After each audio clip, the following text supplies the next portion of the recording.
Good day mga PAJAFERS, this is International Master Garcia and welcome back to our YouTube channel.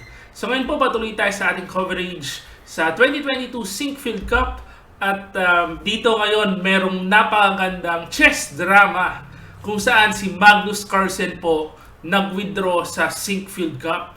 So talagang itong si Magnus, mahilig na siyang mag-withdraw, no? Nag-withdraw sa World Championship match, ngayon sa Sinkfield Cup. So kung maalala po natin, nung previous round, ang kalaban niya po ay si Super Grandmaster Hans Niemann na bagong pasok lang sa 2700 club, no? Nung pagkatalo niya kay Magnus, kinuha niya yung rating ni Magnus, kinagatan niya, tapos saka siya nakapasok sa 2700. Ayan. So, kaso ngayon, marami pong mga haka-haka, maraming mga chismis. At yan, maganda ho, isa-isahin natin. Marami tayong papanoorin na video clips tungkol dito sa nangyari sa Sinkfield Cup. Pero bago tayo pumunta dyan, maganda pasadahan lang natin na mabilis yung naging game nila sa Sinkfield Cup. Ayan. So, punta tayo sa game nila ngayon. Okay. Ayan. So, naka-open po yung openings book natin kasi mahalaga po yan dito sa ating laro, no? So, anong nangyari dito, parang Nimzo Indian Defense according to our database yung laruan nila.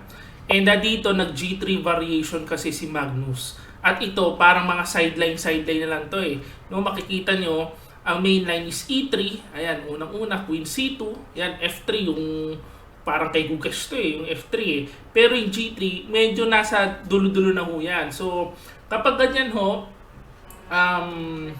ibig sabihin yan, ina-expect ni Magnus hindi prepared ang kalaban. Kasi ang dami mong pagpre-preparahan, no, na pwede itira ni Magnus bago yung G3. So, pagka G3, castling, Bishop G2, D5, okay, sundan lang natin, no? A3, first move pa rin, second move na pala, excuse me, pakakain, dito po, prepared si Magnus Carlsen. 132 pa siya, si Hans Niemann 119. Ayan. Ang ibig sabihin, niraratrat ni Magnus. So, pagkaratrat niya, Knight F3, prepared pa rin. Prepared, no? Ang bilis ng tira ni Magnus eh, hindi nag-iisip eh. Kain, Queen D4, hanggang dito, prepared pa yan, guys. Oh. Hindi nababawasan ng oras. Pero nahanap ni Hans Niemann yung mga best move. So, E5, Bishop G5, H6, and alam ko, hanggang Rook FD1 na medyo nag-isip na ng konti si Magnus, hanggang Bishop E6, napanood ko, nabasa ko yan sa kanyang interview, na hanggang dito, prepared pa din daw si Hans Niemann. Ayan, no? Meron kasi siyang parang preparahan na game yung Magnus Carlsen versus Wesley So way back in 2019-2018. Mamaya makikita mo natin yan. Sabi niya, uy, nag-prepare ako dahil nakita ko may ganitong laro si Magnus. Kaya pinagpreparahan ko. Yun pala, walang ganon. So mamaya ho, pagka binasa natin yung article ng chess.com, makikita nyo ho. So pagkakain dito, ayan. So, tignan lang natin yung game, no, ng medyo mabilisan. Parang hindi kasi nagkamali dito si Hans Niemann eh. Ayan, medyo ratratin natin. Kaya unti-unti nagagapang niya si Magnus kasi syempre hindi nagkakamali. Ayan. Hanggang eventually nagapang tuloy. Ayan. Ayan. So, ang mga pagkakamali ni Hans Niemann dito lang. No, pero kung makikita nyo, malaki na rin ho yung kalamangan. Kaya kahit yung mga inaccuracy ganyan, okay lang kasi panalo na rin ho, lamang na rin, no? So, medyo bilisan natin ng konti. And so, hanggang eventually nagapang, hindi talaga nagkaroon ng chance si Magnus Carlsen dito. Talagang kahit ako ho, nabilib dun sa ginawa niyang pagkapang kay Magnus, no? No, tinitingnan ko to kahapon, wala pa namang mga haka-hakang ganyan, hindi pa naman nag-withdraw si Magnus. Talagang ang galing. Lalo na yung dito, pagka Rook D7, Knight G5, no? Pinakain yung Rook, oh. Kitang-kita ni Hans Niemann, ang galing, oh. Check. Kahit kainin ho yan, merong fork. At ayan ho, so, Of course dito, talo na, merong mga pass pawn. Tapos yung knight, lamang ng may pass pawn din sa kabila. Ayan, tignan natin paano natapos, no? Ayan. So, kinain, inubos ang mga pass pawn.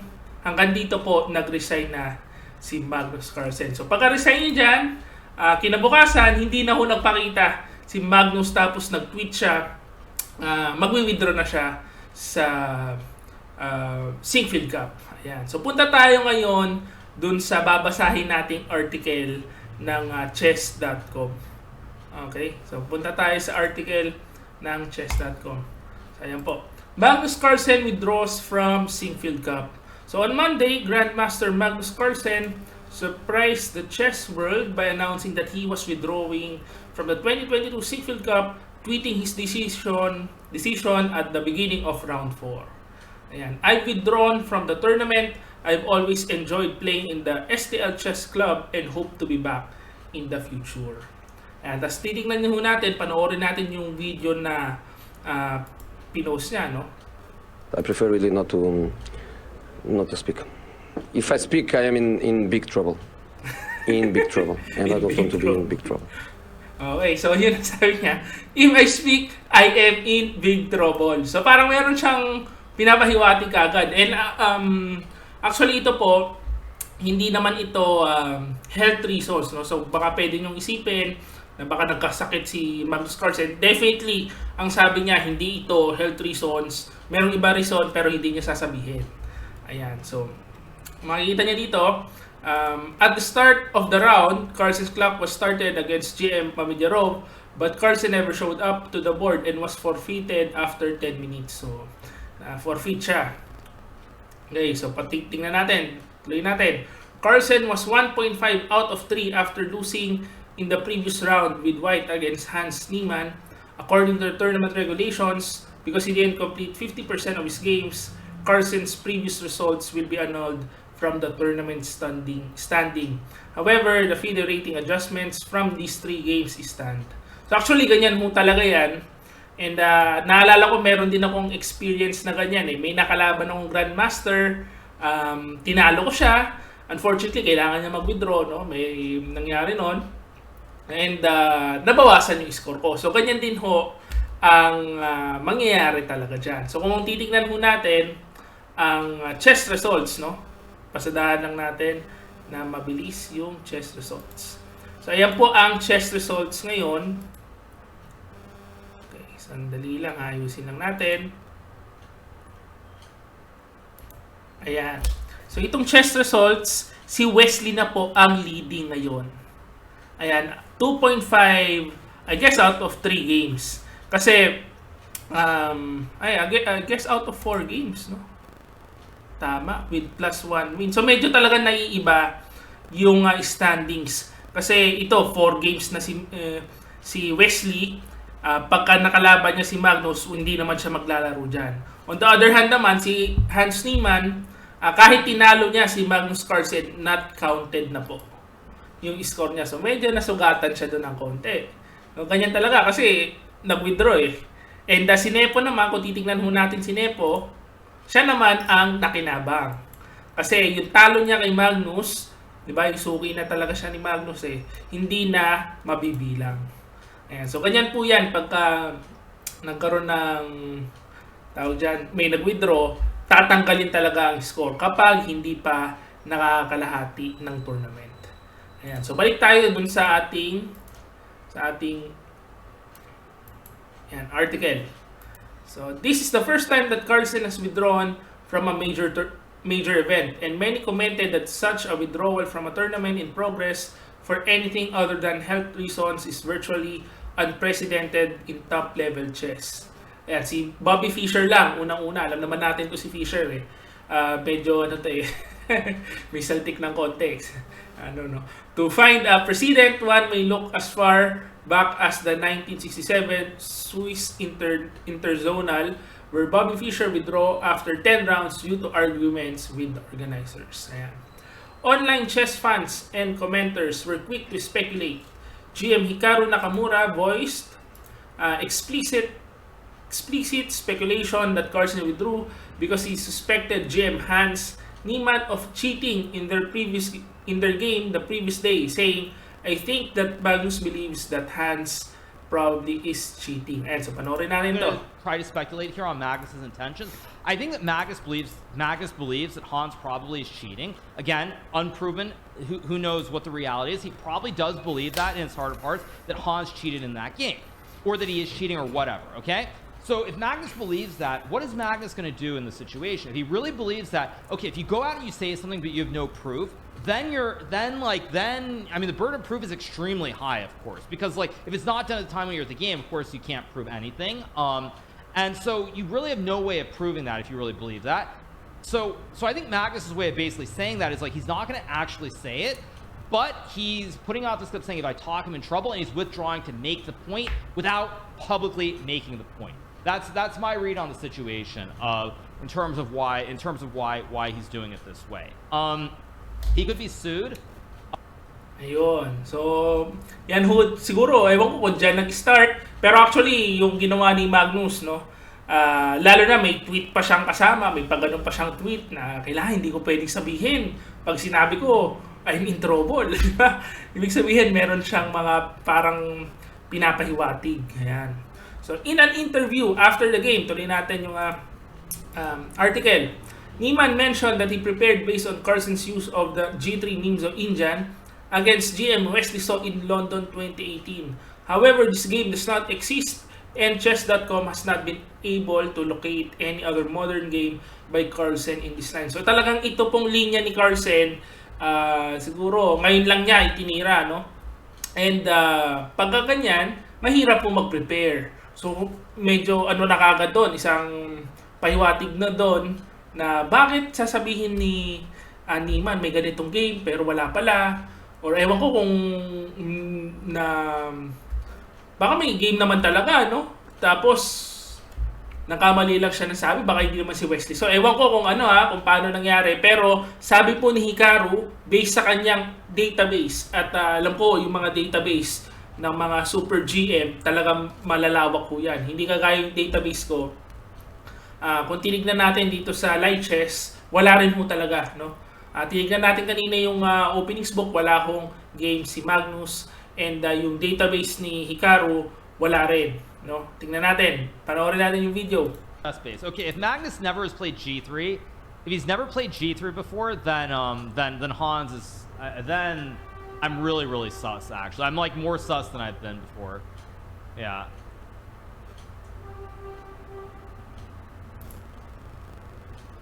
Let me see. Let me check. Let me control N. Let me create a new board in chess base. D4, knight e6, c4, e6, knight c3, bishop b4. It was g3, right? Let me check. Online. Let me search the position after g3. Let's see who's played. Has Magnus ever played this with white? Okay, let's see. Not Elo. Let's do it by white. Magnus's name does not show up. He has never played the g3 Nimzo. He's never played the G3 Nimzo ever. Wait a second. I mean, he's never played G3, and Hans is claiming that he prepped it up to move 20 before. Wait a second, I gotta open. Diba? So, sabi ni Niemann daw, according to Hikaru, no, prepared hanggang move 20. Kaso, wala namang game si Magnus. So, medyo nagsuspicion ito ngayon si Hikaru. Pero alam naman natin to si Hikaru, mahilig din kasi sa chismisan to eh. No? So, pero malakas ang database niyan. Pag yan ang naghanap ng tapos wala siya nakita, siguro naman tama yung database niya. Ayan. So, tignan natin, patuloy natin. In his post-game interview, GM Jan Nepomniachtchi shared his thoughts on the Carlsen-Niemann game, calling it more than impressive. Ayan, so panoorin natin. Ayan, ulitin natin, ha? Jan, the game between you and Wesley So finished in a draw. Tell us a little bit about it. What happened? Well, Wesley chose one of the most solid lines against the Catalan, and it's also the line I played against him in Bucharest. Yes, Black knows, his lines. It's more or less a draw. So I tried to repeat the line which I played against Hikaru here in Rapid. Yeah, but this probably was a bad idea because he was pretty prepared and he came up with all the best moves. And yeah, it's one of the computers, one of the draws which computer shows. So sometimes it goes like this. Yeah, exactly. Did you notice? I mean, I'm sure you noticed that Magnus didn't show up for the game. Did you see his tweet before the round, or you learned the news after? No, somehow I'm trying not to spend a lot of time on the socials during the tournament. But okay, how you say there is a tweet. Okay, I'm gonna check it. But yeah, probably he had a reason. Absolutely. What do you think about his game with Hans yesterday? Do you think it was affected by the result? Yeah, in some way for sure, but yeah, the game was more than impressive. Absolutely. Thank you so much, Jan, and all the best in the next rounds. Thank you. Okay, sige, tuloy natin. After the round began, the Grand Chess Tour announced that they are taking additional anti-cheating precautions, including a 15-minute broadcast delay and increased radio frequency identification checks. So, siguro baka merong ano sa tenga, di ba? Pagka alam niyo na, yung may mga pumapasok na, makikita siguro yan dyan. So, may RFID, no? Parang sa ano lang, para sa highway, may RFID check. Tapos, meron ng 15-minute broadcast delay. So, kung ano yan, parang may papahiwatig din mo talaga yung mga ganyan eh. Parang pagka, syempre, 1 + 1 = 2 lang yan. Bakit nag-withdraw si Magnus? Tapos, may tweet na gano'n. Tapos, may mga ganitong 15-minute delay na bigla. Tapos, may radio frequency identification check pa. Mga ganyan. No? At, yun na lang. So, ayan. So, ayan na ho yung bagong ano. So, as for comment, chess.com Chief Chess Officer Daniel Wrench stated, Chess.com does not discuss fair play matters publicly, and as such, we decline to comment on the happenings at Siegfried Cup and or any speculations made by the community. Ayan, so Team Carlsen declined to comment. At dyan na po natapos yung ating magandang tawag dito, article. Ayan, so nag-withdraw si Magnus Carlsen sa Siegfried Cup. So maganda, meron tayong papanoorin. May nahanap pa kasi akong clip, no, ni Hikaru. Ito talaga tong si Hikaru, mahilig to sa chismisan eh, no. Papanoorin ho natin to, and meron kasi siyang maganda sinabi dito. Ayan. One thing, and this is probably something I should not say, but I will say this anyway, which is there was a period of over 6 months where Hans did not play any prize money terms on chess.com. That is the one thing that I'm going to say, and that is the only thing that I'm going to say on this topic. As of this moment, that's the only thing that I'm going to say. That's it. My lips are sealed. That's the only thing that I'm going to say for right now. For a bit. That will probably end up on our chess, but that's all I'm going to say. Absolutely. Whatever the reasons are, it will be a very, very big talking point. We'll add one thing, and this is probably. Ayan, so kung makikita nyo na ano na pala to, ban to dati, 6 months mahigit, sabi ni Hikaru sa chess.com. Ayan. So, actually pag ganyan, meron din ho ako mga experience pagka, alam mo yung mga sa Pilipinas, so ano, pagka meron ng naban dati, tapos nakalaban mo, biglang mapapaisip ka, naku, ito na naman. Hindi mo na alam ngayon kung talagang pag yun sa bago mong laban, no? Baka nandadaya na naman to, o sana hindi na to nandadaya, pero nandun na sa utak nung kalaban mo, no? Nandun na sa utak ko, naku, pan-cheater na naman to, tabla ko na lang, ganun. Meron na ano yan eh, may effect po yan eh, kapag ka nalaman isang beses, uy, nagganito ka, sa kalaban mo, merong effect yan. Kahit na sabihin nating hindi ka na nag-engine ngayon, o hindi ka na nandadaya, kung paano man, may epekto na yan. Ako, may previous na ito, baka ginagamitan ulit ako. Ayan. Pero yan ho ang sinasabi dyan ni Hikaru. Ayan. So, isa pang video clip, no, from Hikaru. Insights. I mean, as I said before, this is not a rumor. This is something that has been swirling for quite a while. I mean, I've even heard this. I've heard this. I've always assumed that it's not true, but this is something that I have heard. I've been hearing this on and off for quite a while. So, you know, I always just assume it's complete nonsense, obviously, but, you know, I mean, Magnus seems to believe it, so it's gaining a completely different, it's taking on a whole different, you know, whole different turn of events, whole different stance. Everything is wild. I'm glad it's a USA holiday, so I don't have to work and I can keep up in real time. Indeed.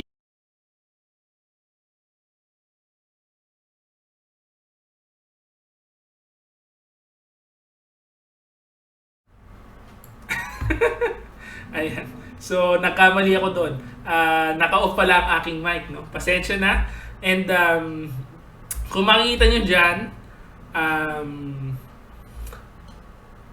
ang tawag doon, nawala ako kasi naka-off yung mic eh. So, kung makikita nyo dyan, meron na palang mga rumors na ganyan previously. And ngayon, syempre, pagka si Magnus tingin niya, naniniwala siya na totoo, eh talagang pagchichismisan mo yan ng chess community. Ayan, so hindi natin alam kung totoo ba itong parang haka-haka ni Magnus o hindi. Pero hindi niya naman kasi mismo sinasabi. So, kayo na lang bahala dyan sa comment section, pag-usapan mo natin. Ano sa tingin nyo ang talagang nangyari? So dito po, magtatapos tayo sa isang video clip.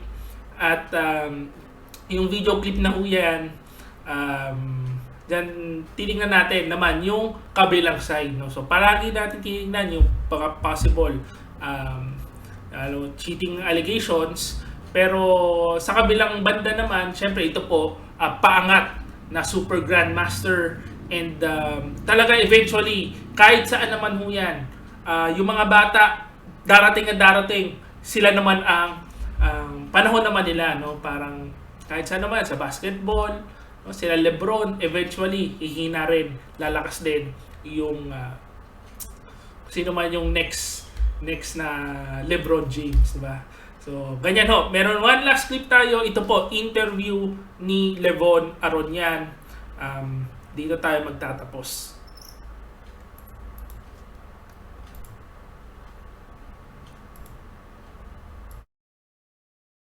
Absolutely. Levon, I have to ask you, what was your thought process and reaction seeing the world champion Magnus Carlsen not show up for today's game? I don't know. Maybe he's sick. I don't know. It happens. He has withdrawn from the tournament. We are told it is not health related, but we haven't been given a full explanation just yet. We'll definitely update it. A little bit of buzzing going around for the players afterwards? Well, I think it quite often happens when young players play very well. There is all this accusations towards them.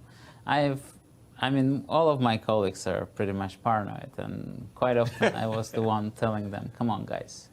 I mean, I know myself, I'm an idiot and I'm a good player. I mean, I always think that young players can play very well. I mean, there is no reason for them not to play well.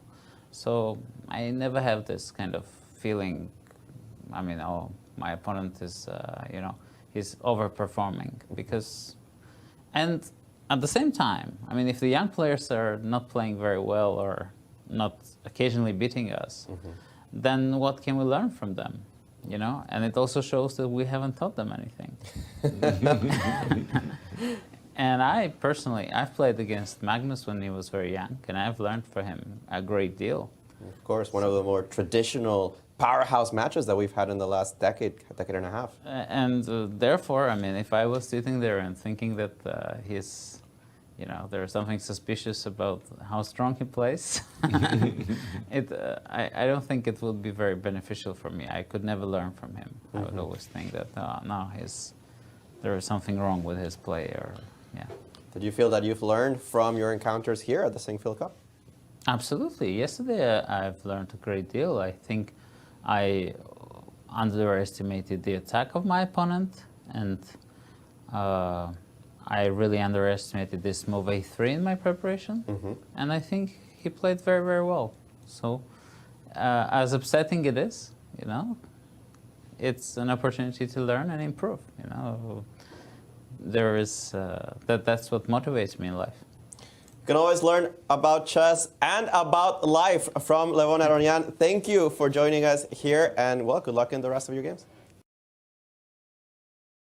Ayan. So, dyan na po tayo magtatapos, no? So, sa totoo lang naman din, alam ko kasi yan eh, pag yung mga ganitong events, ewan ko lang, no? Nung experience ko po sa Olympiad, meron yung mga metal detector, and pagka minsan sinecheck ka pa pag medyo may suspecha sa'yo, no? Check ka. Kunyari, CR ka ng CR, check ka pa ng mga Kaya mahirap po talaga mandaya sa mga ganitong events. And not to mention, lalo na ho dito, kasi naka-live, pa ho ito, live stream, and then syempre may camera, kita yung mukha nila pagka medyo alanganin yung pwestuhan mo. Ewan ko lang, kung baka meron din sa tenga, may gano'n. Pero mahirap po talaga mandaya. Kung talagang nandaya siya, mabibilib pa ho ako na nagawa niya yun dyan sa kanyang event. Pero tingin ko rin dito, ewan ko kasi si Magnus ang nagsabi, wala naman siya sabi, pero pinapaiwating ni Magnus na ganyan ang pero mahirap talaga mandaya sa ganyan Tingnan na lang muna natin, siguro naman nila yan. And not to mention, talaga nakikipit na ho sila ngayon. Kasi may mga radio check na, tapos may may 15-minute delay sa broadcast, no? Na nung una wala namang mga delay na ganyan. So kayo na bahala dyan. Ako sa tingin ko, mahirap sabihin yung ganyan. Pero hindi naman ako nag-aano dyan. Nakikibalita lang tayo kay Magnus. So dyan na po tayo magtatapos. Hopefully na-enjoy nyo po itong ganitong video natin. And sana meron kayo natutunan. I-comment nyo dyan sa ating comment section yung mga haka-haka nyo about the situation na nakikita natin ngayon. So ayan po, afterwards nito, siguro analyze tayo ng sangkip. Tingnan natin yung game ni Wesley. Pero dito muna tayo sa chismisan, chess drama with Super GM Magnus Carlsen. Ayan. So dyan na po tayo magtatapos. This is International Master Jem Garcia. And see you again next video. Bye-bye.